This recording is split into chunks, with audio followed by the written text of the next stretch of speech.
legislature to make this work, to give this opportunity to sit there and say, hey, government's here to work for you. No, we're not always going to be perfect, but you can get us there by helping us and letting us know what works and doesn't work. But I do want to bring up our chairwoman now to say a few words. Joanne Cunningham. Thanks, Dan.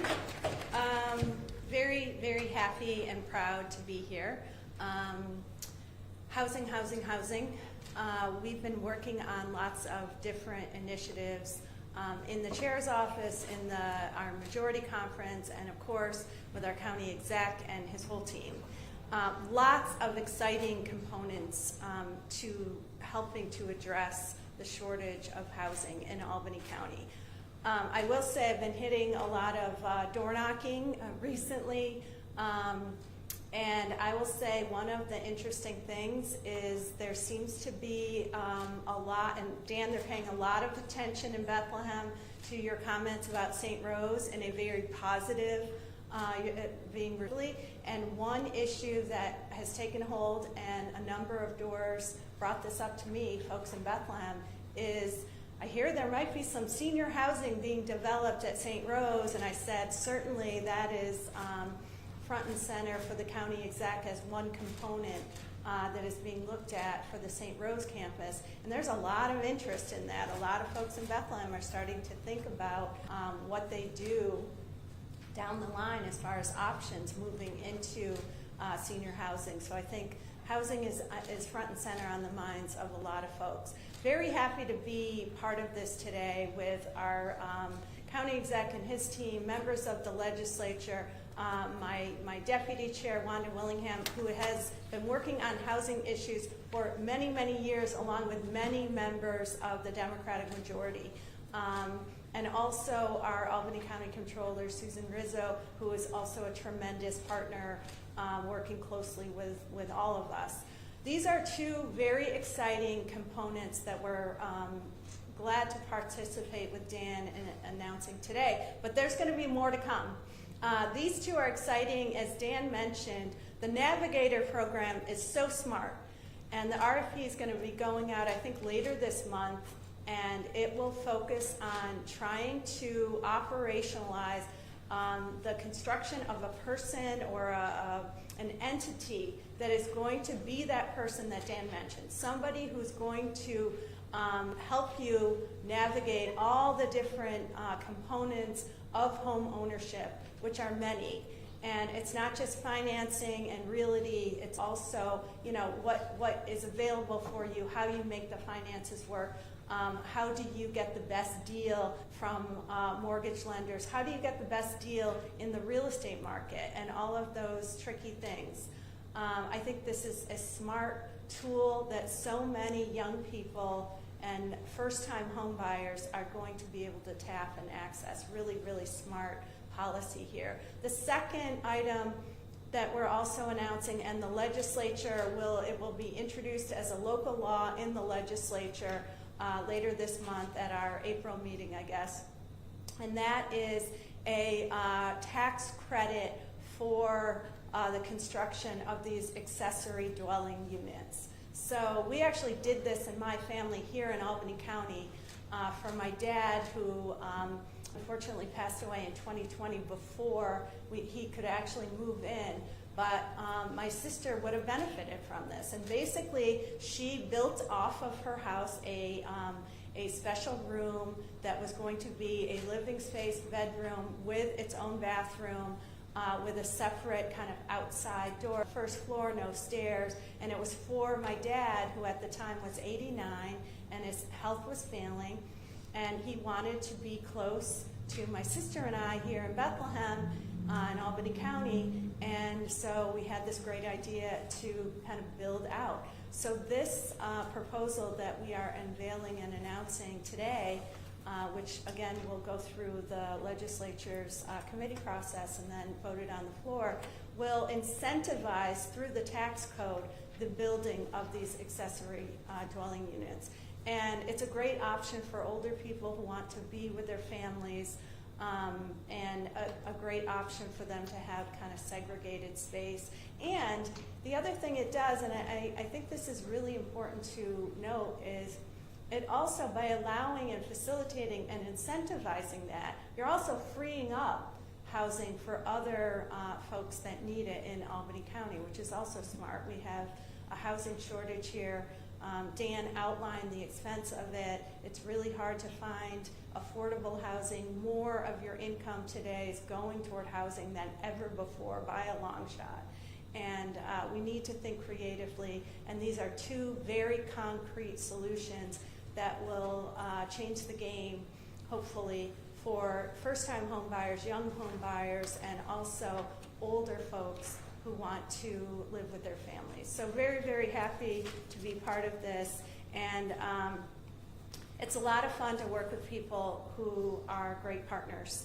And we have a lot of stuff in front of us that we're working on all the time. And it's on the minds of the residents of Albany County, and you can see it by how much effort and energy the county exec is putting into it, the legislature, all of the members of our majority conference. There's a lot of good public policy and very concrete operational plug-and-play ideas that we are pursuing, and it's wonderful to have a partnership where the only thing on everyone's mind is how do we get this done, rather than, who's going to get the credit for it. It is a true partnership, and I can't say enough good things about it, so thank you so much. Thank you, Chairwoman, and I want to bring up our Deputy Chair, Wanda Willingham, who I have to tell you has not only been a force for trying to change things here in this county, but on a national level at NACO. And I always cringe, I'm not going to lie, when you come out with me, I'm like, oh God, where are we headed now? And, she goes in there and she goes back and forth with the information and comes out so passionate. And I'm like, I got to go to another meeting. She's like, you're not going anywhere until I'm done with you. And, and I got to say, please, come on.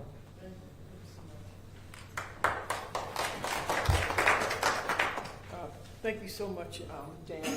And also, I just want to say that I'm proud here to stand today with our county executive and our chair lady to announce these latest pieces. Yes, we know that housing is something that is on the minds of people all across the nation right now. But I want to tell you the reasons why. In healthcare, doctors from California and Arizona showed that stable housing, it relieves toxic stress, which can corrode a person's ability to process information, even lead to medical depression. In public safety, a study in Washington State showed that access to stable housing dropped first-time conviction rates by 39%, and it diminished the chance of returning to prison by 34%. One of the things that we do know, when we have people that re-enter the society, the most difficult thing for them is to find housing. In education, a North Carolina study showed that stable housing reduced absenteeism by almost 50% and raised math and reading scores by around 33%. We know the issues with people in certain communities, our children, they move from one place to another. And this is going to help with that stable housing issue. In economics, a study by Harvard University showed that children who moved into stable housing neighborhoods had a 31% increase in their earnings as adults. So the one thing that we do know is that stable housing is crucial for success, and that's plain and simple to understand. So these new initiatives also provide us with the ability to address these inequities in housing opportunities that face people of color in Albany County. After federal maps redlined housing markets and said that they were too risky for investment in the 1930s, generations of people were disconnected, disenfranchised, and deprived of creating family wealth by buying homes. But today we are taking 2 more steps toward recovering from that with purposefully created steps. The first step is the local law to generate more available housing inventory by rewarding property owners for investing in themselves and building accessory dwelling units for friends, family, or even new tenants. And that's one of the things that I'm really very excited about. Also, though, we have our first time Home Buyer Navigator program, which we're going to launch in the coming weeks, as our chair lady has talked. The one thing about this is going to guide people from the beginning all the way to the end. Buying a house can be a very daunting process if you've never done it before. This is something that is so sorely needed to not only teach people how to do it, but to hold their hands all the way through from the beginning to the end. So we're going to support them, but also at the same time, with their ability to be able to buy homes, we're going to be fighting blights in neighborhoods at the same time. So it's clear that as community leaders, we're listening to the concerns of our constituents and the challenges that they're facing. We are using evidence-based research and our knowledge of past practices to inform our decisions in the present as we endeavor to help all of the people of Albany County in the future. I want to thank our county executive. This all falls into the plan of housing for Albany County. As our chair lady has mentioned what it does for Bethlehem, I can tell you what it's going to do for the city of Albany. Right now, it's going to combine all of the things that he's going to do with the College of St. Rose properties and move this along into the rest of the city, trying to ensure the future of our people, trying to provide not only housing, but the ability for people that we can keep our young people here, that they will stay in Albany County, that they will stay in the city of Albany, that that investment in them will also pan out in the future so that they can continue the things that we are doing today. So today I just want to thank our county executive for what he has done here with these new initiatives. And I want you to understand this is one of the best and greatest things that can happen to us, and you will know that we are moving forward and being very progressive and helping our people live wonderful and beautiful lives in the future. Thank you very much. That was awesome. It shows you the passion, and I had to say the energy that these two have brought to the legislature when they took over in January of 2025, right? 2024. I had to think about that. It feels like, but I do want to say that it translates, and as you sit there and you throw hurdles in front of you or mountains in front of you, and I always say hurdles are meant to get over. Mountains you can either get over, tunnel through, get around.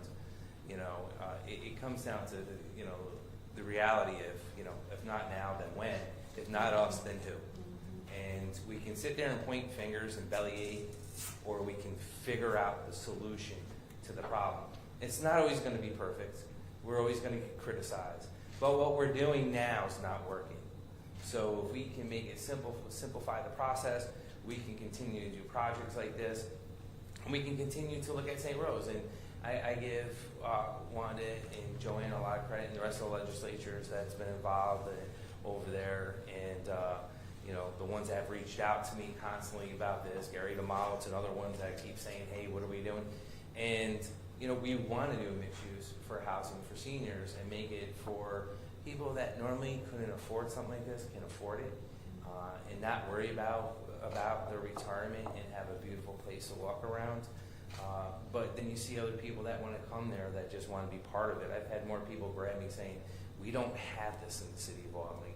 We don't have this. And even people out in the suburbs, because I said, this is a county project. It's not a city.